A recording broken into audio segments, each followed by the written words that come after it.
The charity event was winding down when a palace aide approached Camila with an unexpected invitation. Princess and had heard about the security incident and specifically requested to meet the journalist who had helped expose the fake guard. Camila felt a mixture of nervousness and excitement as she was escorted to a quiet area where the princess was concluding her conversations with event organizers. Princess and was exactly as Camila had imagined from her research, dignified, direct, and genuinely interested in the people around her. When they were introduced, the princess immediately focused on Camila's experience rather than treating it as a minor inconvenience to be quickly dismissed. "Miss Martinez," Princess and said with a warm smile, "I understand you showed remarkable presence of mind today. That man had been attempting similar thefts at events throughout London, and your courage in refusing to cooperate led directly to his arrest." Camila felt honored by the princess's attention and impressed by how quickly she had been briefed on the details of the incident. "Your Royal Highness, I was just protecting something that belonged to my grandmother. I couldn't let someone take it without being certain they had legitimate authority." The princess noticed Camila touching her necklace and asked to see it more closely. When Camila showed her the butterfly pendant, Princess and examined it with genuine appreciation. "It's beautiful.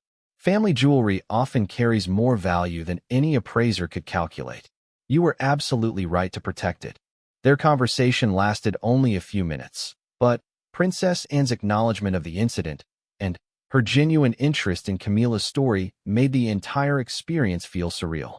The princess also commended her for maintaining professional composure during such a stressful situation, noting that many people would have been too intimidated to resist someone claiming to be security personnel. After Princess Anne left, Camila completed her official statement for palace security and spoke with police officers who had arrived to investigate the theft attempt. The fake guard, whose real name was Marcus Webb, had been running an elaborate scheme targeting jewelry at high-profile events across London.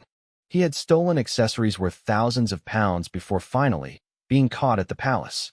The detective investigating the case explained that Webb had been particularly skilled at identifying valuable pieces and creating situations where people felt pressured to comply with fake authority. Camila's necklace, with its obvious sentimental value and genuine diamonds, had been an irresistible target for him. "You probably saved other people from being victimized," the detective told Camila. "Thieves like Webb rely on people being too polite or intimidated to question authority. Your refusal to cooperate broke his entire system." As news of the incident spread beyond the immediate media group, Camila received calls from her editor, colleagues, and eventually her family in Spain. Her mother was simultaneously proud of her courage and terrified by how close she had come to losing the family necklace. Her grandmother Rosa, now in her 80s, laughed when she heard the story and said the butterfly pendant had always been good at protecting the women in their family. The story that Camila wrote about the charity event took on an unexpected dimension. While she covered Princess Anne's work with the Education Foundation thoroughly and professionally, she also had to address her own role in the security incident. Balancing objective reporting with personal experience proved challenging, but ultimately resulted in a compelling article that her editor praised highly. Several major newspapers picked up the story of the attempted theft at the palace, and Camila found herself giving interviews about the experience. She was careful to emphasize the importance of the charity work that had brought everyone together, while also sharing her message about trusting instincts when something feels wrong. The incident had an unexpected positive impact on Camila's career. Her handling of the situation impressed editors throughout London's journalism community, and she began receiving offers for more prestigious assignments. The combination of her professional skills and demonstrated courage under pressure made her a sought-after reporter for high-profile events. Webb's arrest revealed the scope of his theft operation. Police recovered jewelry worth over £50,000 from his apartment, and several victims who had been too embarrassed to report the thefts came forward after seeing news coverage of his arrest. Camila's decision to explode with anger rather than comply with intimidation had ended a crime spree that had been ongoing for months. The palace implemented new security protocols partly based on lessons learned from Webb's infiltration. All security personnel at future events would be required to wear more distinctive identification, and media briefings would include information about how to verify the credentials of anyone making unusual requests. Camila kept the business card that Princess and's aide had given her, along with a note thanking her for her vigilance. The princess had signed the note personally, making it a treasured addition to Camila's collection of career mementos. The card and note were displayed in her apartment next to photographs of her family, including one of her grandmother Rosa wearing the butterfly necklace on her own wedding day. The attempted theft had actually strengthened the necklace's significance in Camila's life. What had been a precious family heirloom became a symbol of courage and the importance of standing up for what matters most. Every time she wore it to important events, she remembered the moment when she chose to fight rather than surrender something irreplaceable. Months later, Camila received an invitation to cover another royal event, this time with personal recognition from palace staff who remembered her handling of the web incident. The invitation specified that her professional reputation and personal integrity had made her a welcome addition to their media list for future events. Webb was eventually sentenced to 3 years in prison for multiple theft charges. During his trial, prosecutors used security footage from the palace to demonstrate his methods and showed how close he had come to succeeding with his scheme. Camila testified about the incident, describing how his behavior had seemed wrong from the beginning and explaining why she had trusted her instincts despite the pressure to comply. The butterfly necklace continued to bring Camila good luck, just as her grandmother had promised. But, more importantly, the incident had taught her that sometimes the most valuable thing about a family treasure isn't its material worth, but the courage it can inspire when protecting it becomes necessary. Her grandmother Rosa lived to see news reports about her granddaughter's courage at Buckingham Palace, and she spent her final months telling everyone about how the butterfly necklace had helped Camila stand up to a criminal. When Rosa passed away 2 years later, she left detailed instructions that the necklace should continue protecting the women in their family for generations to come. Camila's explosive confrontation with a fake guard had begun as a terrifying threat to something precious, but it had ultimately demonstrated that some things are worth fighting for regardless of the consequences. The butterfly pendant now carried an additional layer of meaning, a reminder that courage often emerges when people refuse to surrender what matters most to them. The confrontation between Camila and the suspicious guard had reached a boiling point. Several journalists had stopped their work to watch what was happening, and the tension was becoming impossible to ignore. Camila could feel her heart pounding as she maintained eye contact with the man who was demanding her precious necklace. "Last chance," the guard said through gritted teeth. "Remove the necklace now, or I will remove you from this event and file a security violation report that will prevent you from ever covering royal events again." That threat was the final straw for Camila. Her professional integrity and personal values collided in a moment of pure fury. She had spent years building her reputation as a journalist, and she refused to let some suspicious individual destroy everything she had worked for while stealing her family's most precious heirloom. "No," she said firmly, her voice carrying across the nearby area. "I will not give you my necklace, and I demand to speak with legitimate palace security immediately." The guard reached toward her, apparently intending to take the necklace by force. That's when Camila exploded with righteous anger that surprised everyone within hearing distance, including herself. "Don't you dare touch me or my property," she shouted, stepping back and raising her voice loud enough for half the room to hear. "You have not provided proper identification, you have not followed any legitimate security protocol, and I have every reason to believe you are not authorized palace personnel." Her outburst caused an immediate reaction throughout the media area. Cameras turned in their direction, other journalists pulled out their phones to record what was happening, and several event organizers began moving toward the commotion. The guard looked shocked by her explosive response and seemed uncertain about how to proceed. Camila continued her verbal assault, her Spanish heritage adding passion to her words. "You targeted my necklace specifically, you refused to provide proper documentation, and your behavior is completely different from every other security officer here today. I am not giving you anything, and I am reporting this incident to legitimate authorities immediately." A real palace security supervisor, attracted by the shouting, approached the scene quickly. Camila could immediately see the difference between this official and the suspicious man who had been harassing her. The supervisor wore a proper uniform with clear identification, carried himself with professional authority, and looked genuinely concerned about the disturbance. "What's the situation here?" the supervisor asked, looking between Camila and the other man. Camila spoke first, her voice still elevated but more controlled. "This individual approached me claiming to be palace security and demanded that I remove my personal jewelry for inspection. He has not provided proper identification, refuses to let me speak with other security personnel, and threatened to have me removed from the event when I questioned his authority." The supervisor examined the suspicious man's identification carefully. Camila watched as the supervisor's expression grew increasingly serious. He spoke quietly into his radio, using codes that Camila couldn't understand, but his body language suggested that something was very wrong. "Sir," the supervisor said to the suspicious man, "please step aside while I verify your credentials."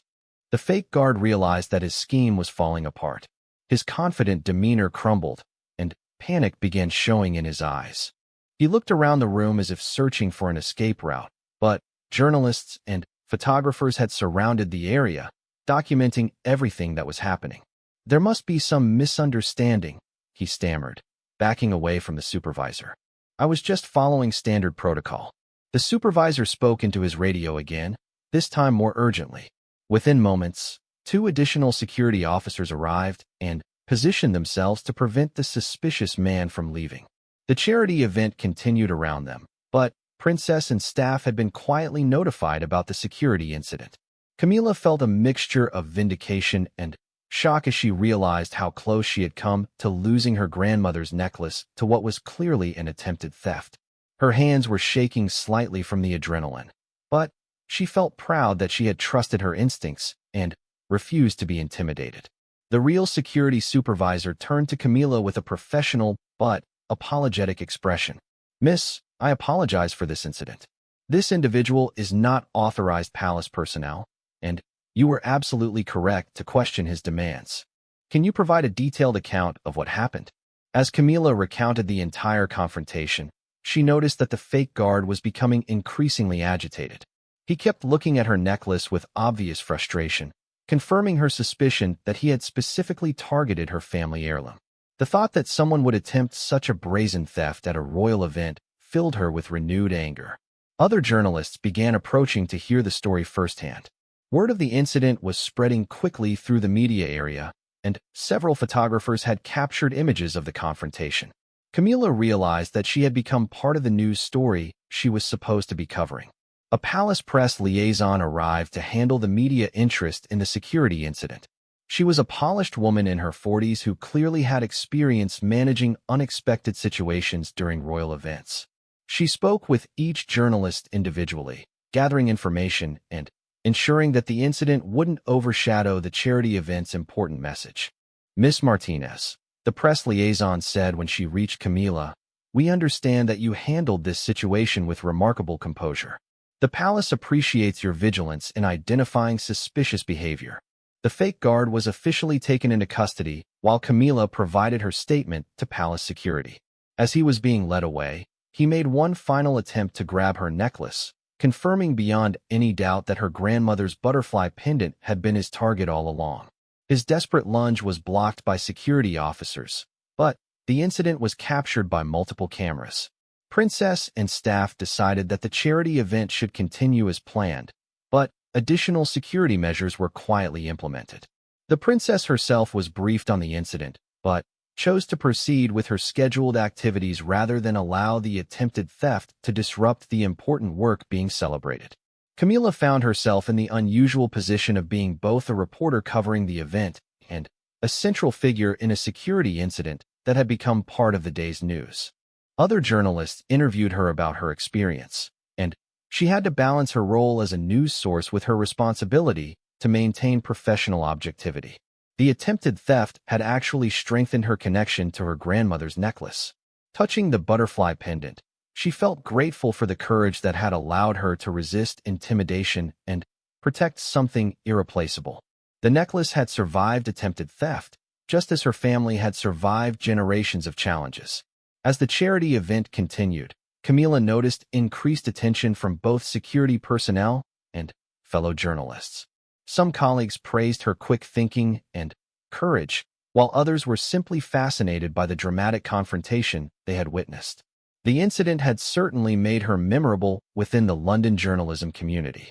The fake guard's arrest revealed that he had been attempting similar thefts at high-profile events throughout London. Camila's necklace would have been added to a collection of stolen jewelry that he had been accumulating over several months. Her refusal to cooperate had not only saved her family heirloom but had also led to the capture of a serial thief.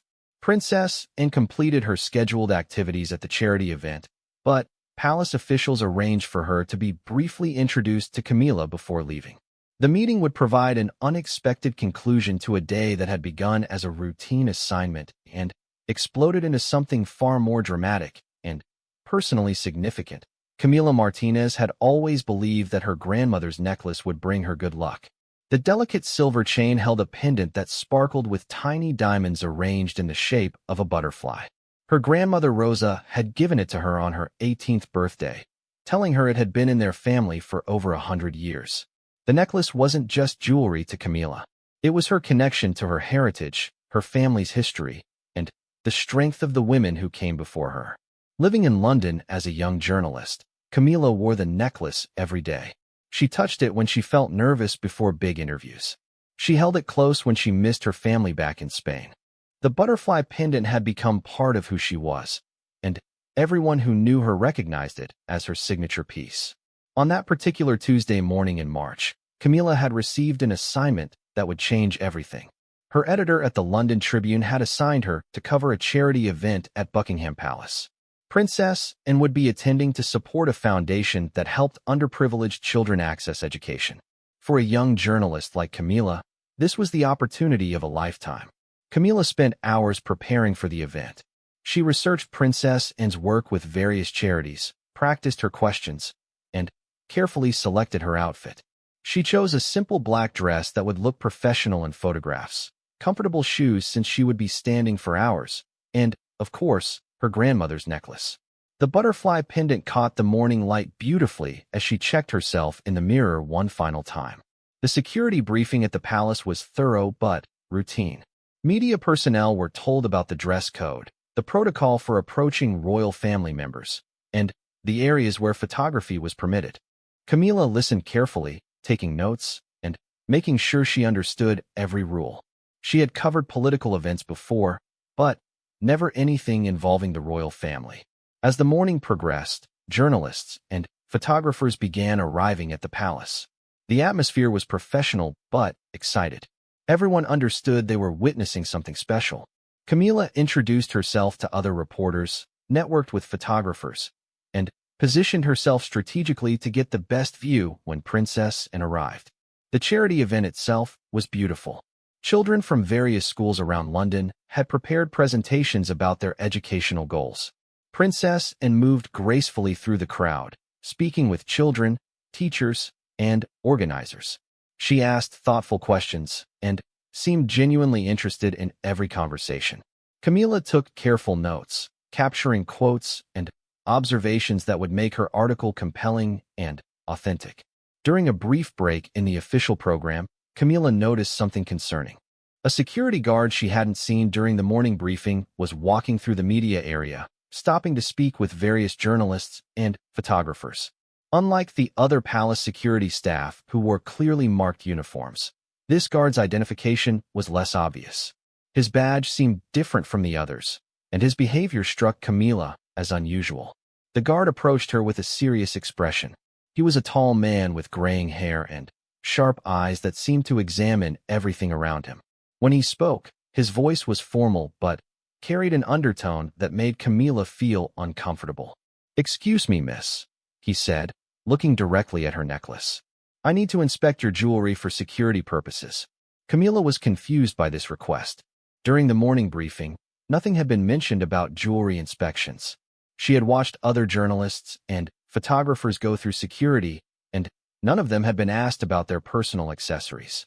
The whole situation felt wrong, but she didn't want to cause problems at such an important event. "I'm sorry, but Jewelry inspection wasn't mentioned in our security briefing this morning, she replied politely.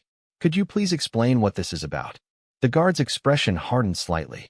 He pulled out a clipboard with official-looking papers and pointed to a section that was difficult for Camila to read from her position. New security protocol, he explained curtly.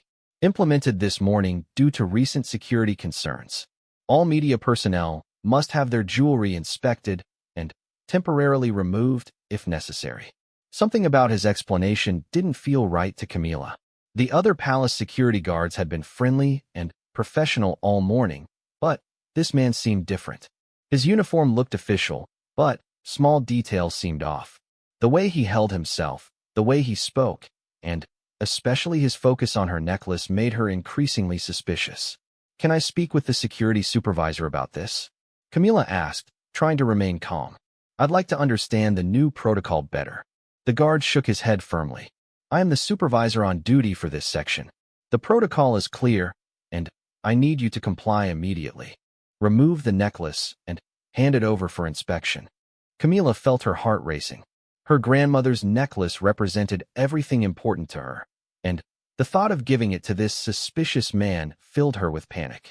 She looked around for other palace security guards, but they were all busy with their assigned areas. The other journalists nearby were focused on their work and didn't seem to notice what was happening.